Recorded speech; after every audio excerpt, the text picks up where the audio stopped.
Okay dude, तो ये वाला वीडियो होने वाला है तुम्हारे पिक्चर में भेजा हुआ पहला क्वेश्चन से, जो कि है एडवांटेजेस ऑफ प्राइवेटाइजेशन। ठीक है, एडवांटेजेस ऑफ प्राइवेटाइजेशन, ये फर्स्ट दो पॉइंट्स जो है, ये मैंने इधर से नहीं लिया है, क्योंकि ये थोड़ा सा कॉम्प्लिकेटेड है। ठीक है, तो फिर इधर से स्टार्ट करेंगे। तो 8 मार्क्स का आंसर है, तो फिर थोड़े से एटलीस्ट 8 पॉइंट्स तो करेंगे। ठीक है, 7 to 8 पॉइंट्स करेंगे। ये वाला आंसर जो है, ये तुम्हें यहाँ से लेके यहाँ तक लिखना है, क्रिएटेड तक। ठीक है, ये क्रिएटेड तक लिखना है। ठीक है, ये क्या बोल रहा है ये point? Creation of competitive environment. तो अगर तो एक minute, creation of competitive environment मतलब क्या? जैसे कि आज के डेट में इंडियन रेलवेज का कोई कंपटीशन है ही नहीं। इंडियन रेलवेज एक मोनोपोली है। हाँ या ना? मोनोपोली मतलब क्या? मतलब एक ही कंपनी ऐसा है जो ट्रैक्स पे ट्रेन दौड़ा रहा है। और कोई कंपनी है क्या इंडियन रेलवेज के अलावा? रिलायंस के पास अपना ट्रेन है, बिरला ग्रुप के पास अपना ट्रेन है, नहीं, किसी के पास भी ट्रेन नहीं है, सिर्फ इंडियन रेलवेज के पास ट्रेन है। ठीक है, तो फिर एज अ रिजल्ट क्या है, इंडियन रेलवेज को पता है कि हमारा कोई कंपटीशन है ही नहीं, तो फिर वो लोग सर्विसेज को इम्प्रूव नहीं करते, रेलवेज को इम्प्रूव नहीं करते। ठीक है, तो फिर ये प्रॉब्लम प्राइवेट सेक्टर में नहीं होता। प्राइवेट सेक्टर में क्या होता है? प्राइवेट सेक्टर में कंपटीशन बहुत ही ज़्यादा होता है।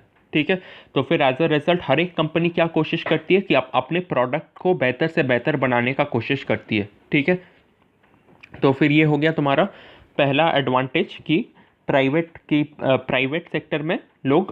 सेक्टर कंपनीज अपने प्रोडक्ट को बेहतर से बेहतर बनाने की कोशिश करते हैं, और इसीलिए एक कम्पिटिटिव एनवायरनमेंट सेटअप हो जाता है। उनको पता है कि हमारा बहुत कंपटीशन है मार्केट में, तो फिर हमारा प्रोडक्ट तभी बिकेगा जब हम लोग बेस्ट प्रोडक्ट बनाएंगे या फिर बेस्ट सर्विस ऑफर करेंगे अपने कस्टमर्स को। ठीक है, उसके बाद आते हैं अगले पॉइंट पे।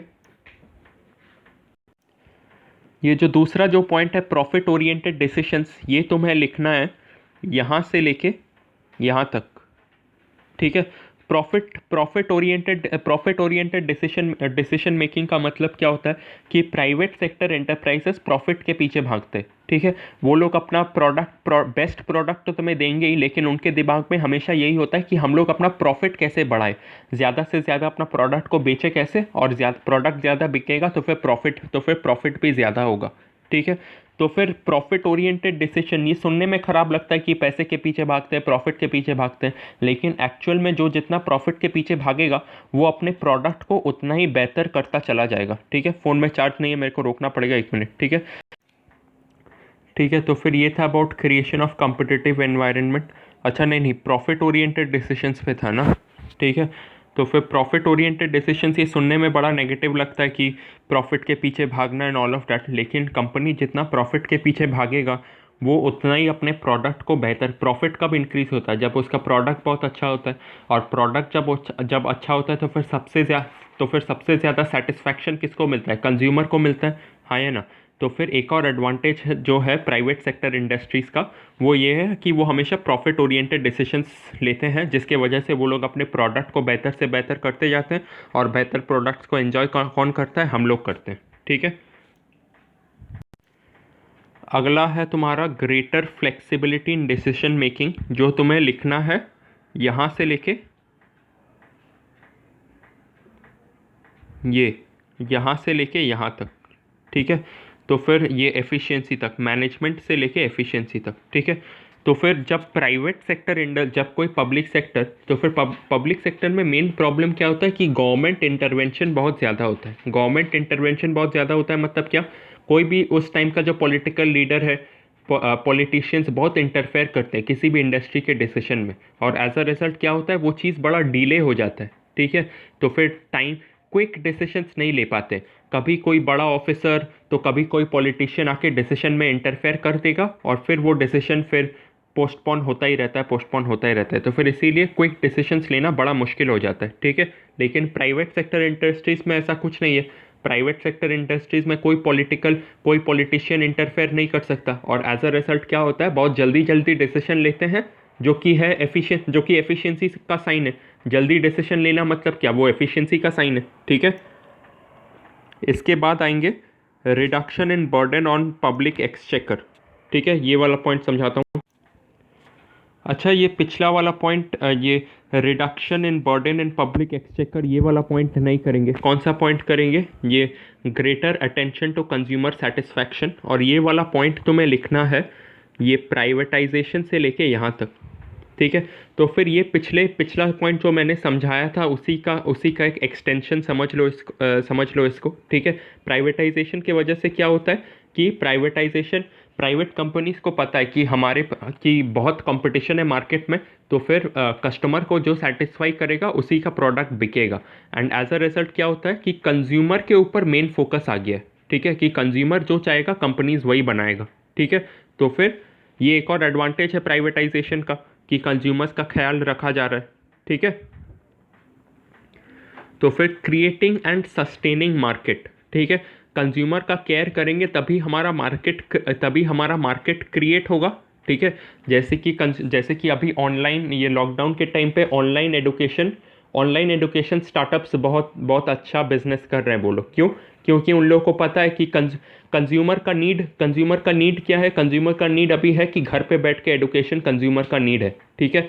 तो फिर वो लोग वैसा उन लोगों ने प्रोडक्ट बनाया ऑनलाइन टीचिंग का कि घर पे बैठ के सेफली पढ़ाई हो सकता है, ठीक है। और ये चीज़ लॉकडाउन ख़त्म होने के बाद भी अगर उनको अपना बिजनेस चलाना है तो फिर कंज्यूमर के नीड्स को ही देख देख के चलना पड़ेगा, तभी वो लोग मार्केट सस्टेन कर पाएंगे, ठीक है।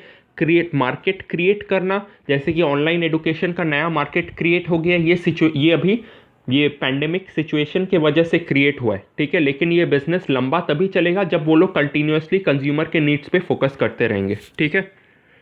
तो फिर ये आंसर कहाँ से कहाँ तक लिखना है? यहाँ पे अगर तुम्हें देखने में कोई प्रॉब्लम हो रहा हो तो फिर मैं ये वाला पिक्चर नहीं भेजूंगा, मैं तुम्हें कोई बेहतर पिक्चर भेज दूंगा, ठीक है। इसके बाद अगला पॉइंट तुम्हें पूरा ही लिखना है, ठीक है। Greater investment, private sector industries के पास ज़्यादा पैसा है। जैसे कि कोका कोला जो है वो एक इंटरनेशनल ब्रांड है, ठीक है। तो फिर उसका रेवेन्यू, सपोज गवर्नमेंट अगर एक सॉफ्ट ड्रिंक कंपनी लगाना चाहे तो फिर गवर्नमेंट नहीं लगा पाएगी, क्योंकि गवर्नमेंट के पास उतना पैसा नहीं है, ठीक है। और पैसा है भी तो फिर वो लोग कोका कोला के साथ compete नहीं कर पाएंगे, क्योंकि उतना ज़्यादा पैसा है नहीं, ठीक है।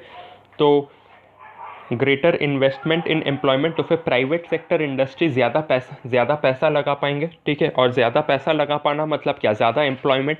कंपनी का जितना ज़्यादा यूनिट्स खुलेगा, जितना ज़्यादा ऑफिसेस खुलेगा या फिर जितना ज़्यादा फैक्ट्रीज खुलेगा कंपनी का, उतना ही ज़्यादा एम्प्लॉयमेंट क्रिएट होगा। तो फिर ये पॉइंट में वही लिखा हुआ है, ठीक है। इसके बाद आते हैं अगले पॉइंट पे, रिवाइवल ऑफ सिक यूनिट्स, जो तुम्हें पूरा ही लिखना है। रिवाइवल ऑफ सिक यूनिट्स मतलब क्या?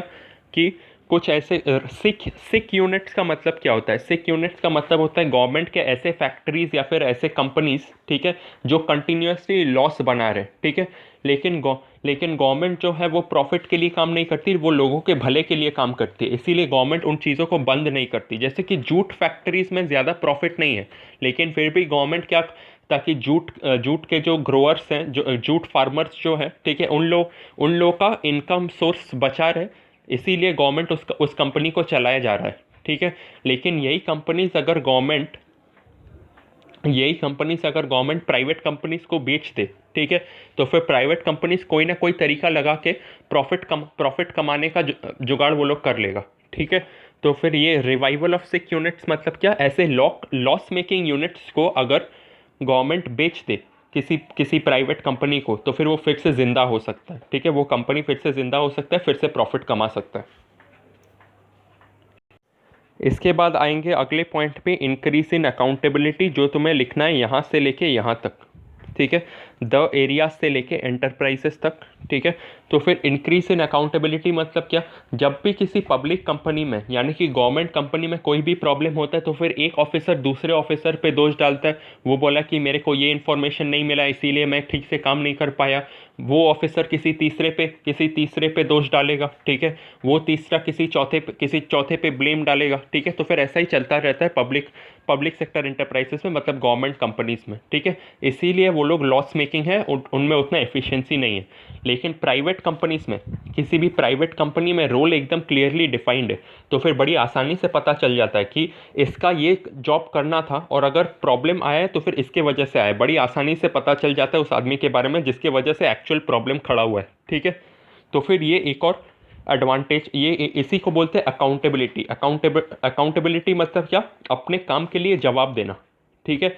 तो फिर पब्लिक सेक्टर एंटरप्राइजेस में जब भी कुछ गलत होता है और जवाब देने के टाइम पे वो लोग एक दूसरे पे ब्लेम डालता रहता है, लेकिन प्राइवेट सेक्टर्स में वो पॉसिबल नहीं है। प्राइवेट सेक्टर्स में उन लोगों को मतलब बहुत आसानी से पता चल जाता है कि ये जो प्रॉब्लम हुआ है ये किसके वजह से हुआ है, ये किसके अंडर में था और ये किसके वजह से हुआ है, उन लोगों को पता चल जाता है। और इसीलिए वो लोग मतलब बहुत ज़्यादा एफिशिएंट है पब्लिक सेक्टर एंटरप्राइजेस से, ठीक है।